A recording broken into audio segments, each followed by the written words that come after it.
के एक पत्रकार ने कहा कि घुसपैठिया का मुद्दा है।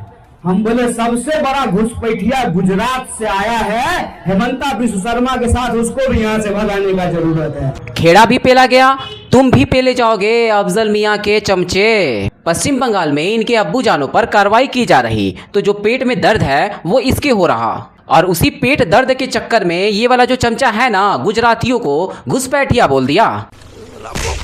लेकिन जो इसका बड़ा वाला अब्बू है वो तो सारे गुजरातियों को ही मूर्ख समझता है। तो चलिए शुरू करते हैं। People who are illiterate in Gujarat or in other place, but you can't fool Kerala people. That is for calling.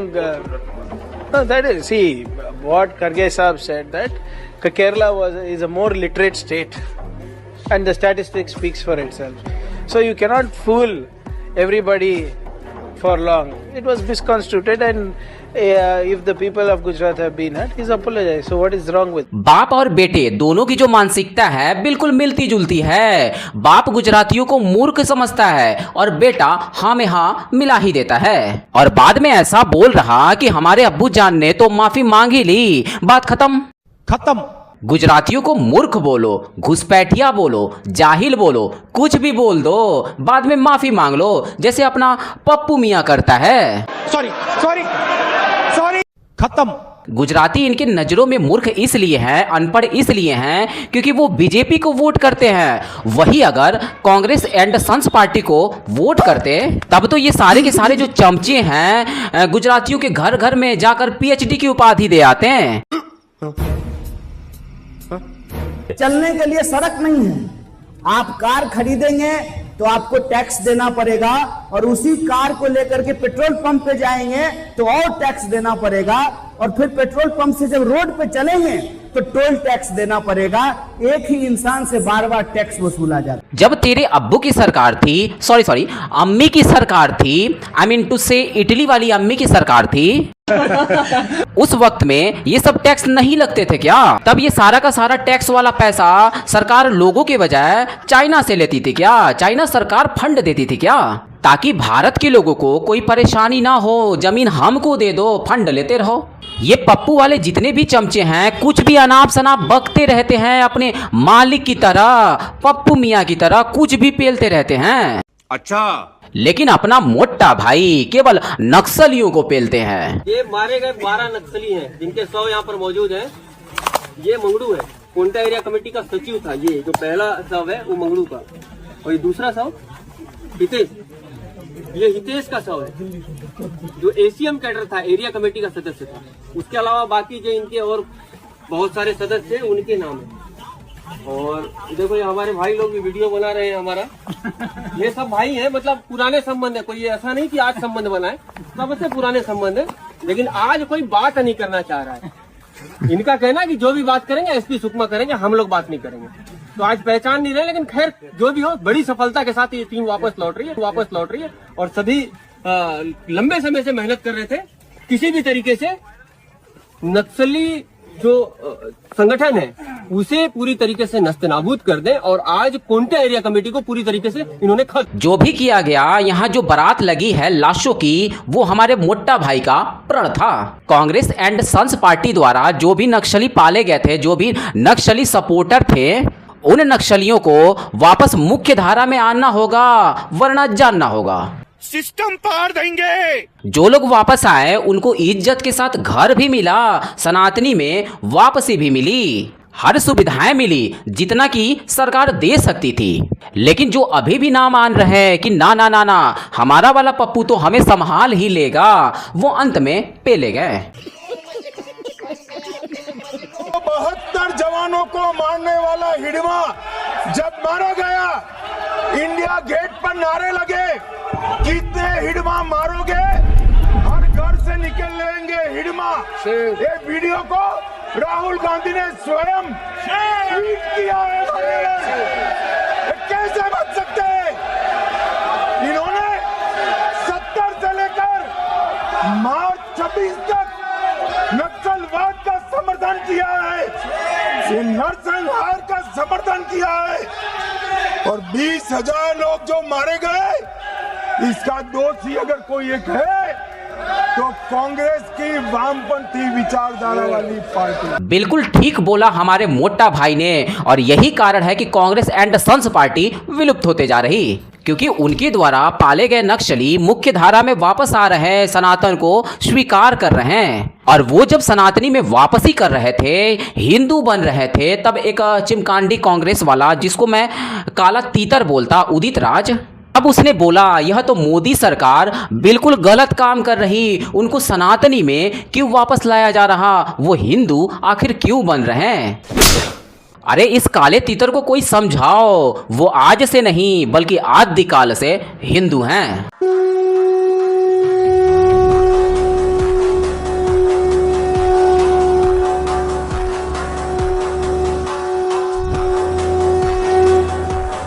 ভবানীপুরে আমি নাকি হারবো, ওরে বাবা রে, বলি আগে দিল্লি সামলা, তোর নেক্সট গুজরাটে তুই হারবি, তোরা হারবি, सारा देश हारबी। ये तो सपना है ना जी, वैसे सपना देखना कोई बुरी बात नहीं है।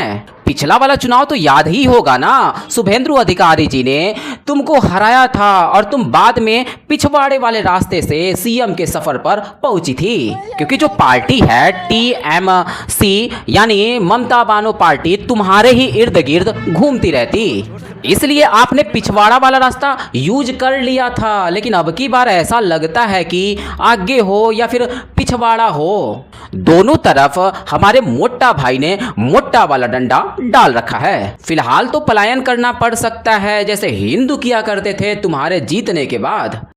ये बड़ी अच्छी बात कही आप। আমি এখনো বলি অ্যাপিল করবেন, আমরা ট্রিব্যুনালে লড়াই করব, মনে রাখবেন আগামী দিন নিশ্চয়ই আপনাদের নাম উঠবে, কিন্তু পরিবার পরিজনের সবার ভোট যেন বিজেপিতে একটাও না যায়, অন্য কোনো পার্টিতে না যায়, কোনো সাম্প্রদায়িক দলে না যায়। যদি বাংলাকে ভালো রাখতে হয়, যদি মা বোনদের ভালো রাখতে হয়, যদি লক্ষ্মীর ভান্ডার চালাতে হয়, সরকারি কর্মচারীদের ভালো রাখতে হয়, গ্রাম বাংলাকে ভালো রাখতে হয়, মনে রাখবেন সারা বাংলায় কে প্রার্থী ভুলে যান, আমার সরকার যদি চান, আমার নেতৃত্বে তৃণমূল কংগ্রেস সরকার, তাহলে প্রার্থী আমি, আমার নামটা মনে রেখে ভোটটা তৃণমূলকে আর জোড়া ফুলকে দেবে। अगर आप बंगाल को सुरक्षित रखना चाहते हो, सुरक्षित करना चाहते हो, टीएमसी को सुरक्षित देखना चाहते हो, तो बीजेपी को वोट मत दो। चलो भाई, ऐसा बोलना है हमारी ममता बानो का, हमारी ममता दीदी का। ये लोगों से वोट मांग रही, ऐसा लगता है कि बल्कि सीधा सीधा धमकी दे रही। अगर तुमने अच्छा काम किया होगा तो वोट मिल जाएगा, इसको वोट मत देना, उसको वोट मत देना, हमको सुरक्षित रखना, ऐसी बकलोली करने की जरूरत बिल्कुल भी ना पड़ती ममता दी। यही नहीं, अभी और सुनिए। मतलब ये कह रहे हैं कि इनके गोद में 6 महीने की बेटी थी, जिसको छीन करके आग में डाल दिया गया, जो इनके घर को जलाने आए थे, और फिर उसके बाद तुरंत इन्होंने अपनी बेटी को उठाया और जान बचा करके यहाँ इतनी दूर नाव में बैठ करके, आधे घंटे दूर है इनका घर, वहाँ से नाव में बैठ करके यहाँ पर अपनी जान बचा करके आई। ये सब दिया है जो कि काट के हम लोग का खून बहा देगा, ऐसा छाप दिया है। देखिए इस तरफ कुछ ऐसे बड़े पत्रकार रवीश कुमार जी कहते हुए नजर आ रहे हैं कि आप लोगों को फैक्ट्स एंड फिगर पर ध्यान देना चाहिए। तो रवीश कुमार जी जरा देखिए, ये हिंदू है और ये पललपुर गांव है, उस गांव में एक सरकारी स्कूल है जहां पर 500 हिंदू, विस्थापित हिंदू, वेस्ट बंगाल के विस्थापित हिंदू यहाँ पर आकर के उन लोगों ने शरण ले रखी। ये पूरा मामला पश्चिम बंगाल का है, जो किसी और प्रदेश में देखने को नहीं मिलता है। वो जम्मू कश्मीर वाला मामला वो समय कुछ और था, उस समय दिखा था, लेकिन आज के वक्त में ऐसा कुछ भी नहीं दिखता। लेकिन ममता बानो के प्रदेश में ऐसा दिखा।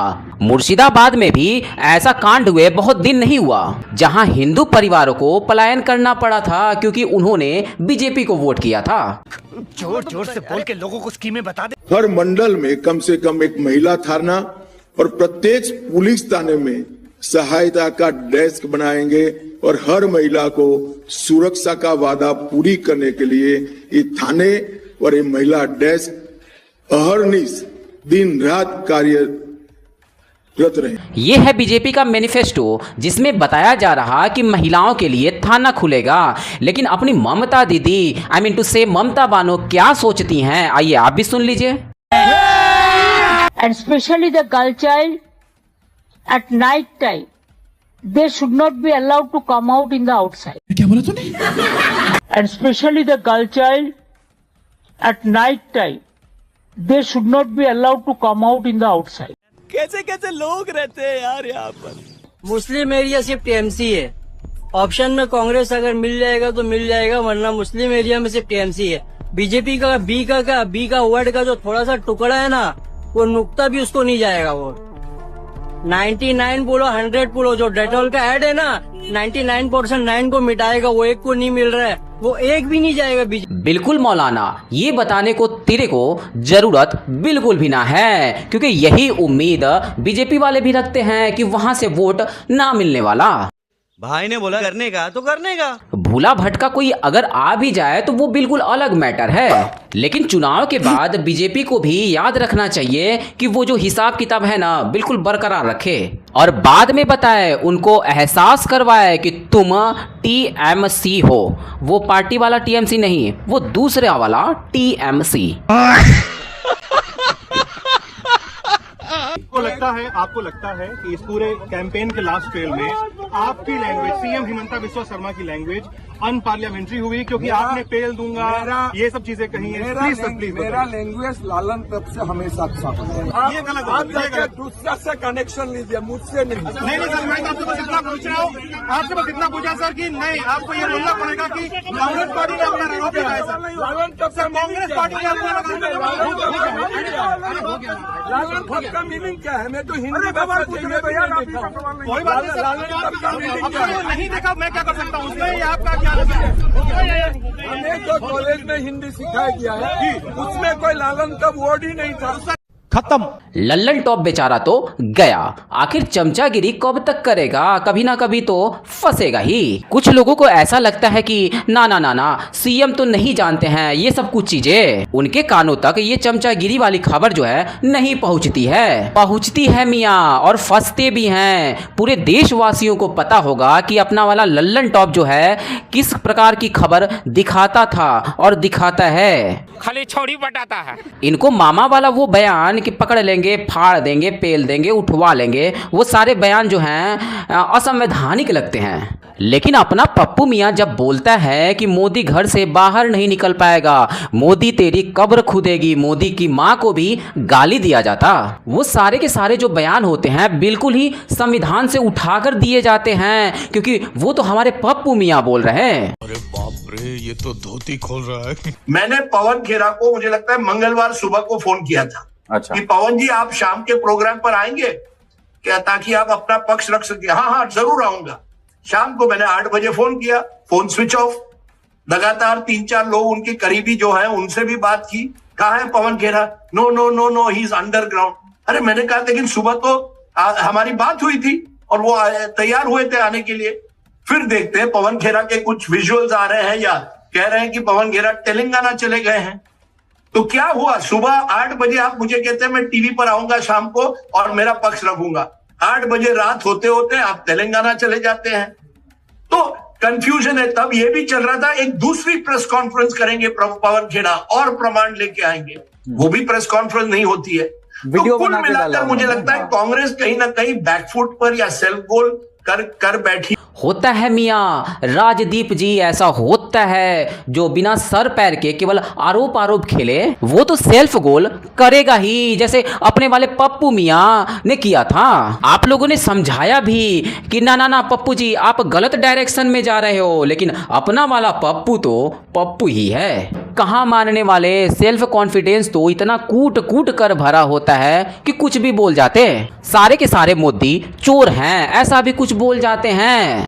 क्योंकि मैं चूतिया हूं, मेरा दिमाग चूतिया है। और फिर क्या, बाद में झुका देते हैं सुप्रीम कोर्ट के आगे, और यहां भी तगड़ा वाला सेल्फ गोल कर दिया चपरासी ने। तकलीफ तब होती है जब आप लोग वहां डोकलाम में मेरे देश का जवान जब वहां पर आपस में फाइटिंग चीन से होती है तो रात के अंधेरे में राहुल गांधी चीन दूतावास जाते।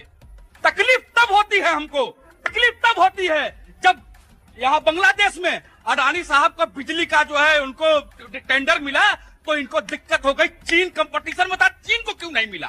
चीन से कितना हमदर्दी है, कितना प्यार है इनको, आज वो समझ में आ रहा। और एक बात, अभी प्रियंका जी कह रही थी कि इस देश का प्रधानमंत्री कायर है। मैं कहना चाहता हूं देशवासियों को, 1500 हेक्टेयर की जमीन चीन ने नेहरू जी की सरकार में कब्जा कर लिया। वो कभी नहीं कहेंगी नेहरू जी कायर थे, कभी नहीं कहेंगी। मैं कहना चाहता हूं देशवासियों, आपको जागने की जरूरत है। ये बंदा किसी पार्टी का प्रवक्ता नहीं बल्कि एक ऑटो ड्राइवर है, एक आम नागरिक है। इसको पता है कि कांग्रेस पार्टी ने देश के लिए क्या किया और फिर अगर दोबारा आ भी गई तो क्या करेगी। भाई को सब कुछ पता है। खत्म, मजा आया, bye bye, tata, goodbye, गया। दोस्तों तो कैसी लगी आज की वीडियो हमें कमेंट बॉक्स में रिप्लाई करना बिल्कुल भी ना भूलें। और आप हमारे चैनल पर कहां से जुड़े हैं हमें कमेंट बॉक्स में जरूर बताएं। तो मिलते हैं आने वाले नए वीडियो के साथ, तब तक के लिए जय हिंद, जय भारत, वंदे मातरम।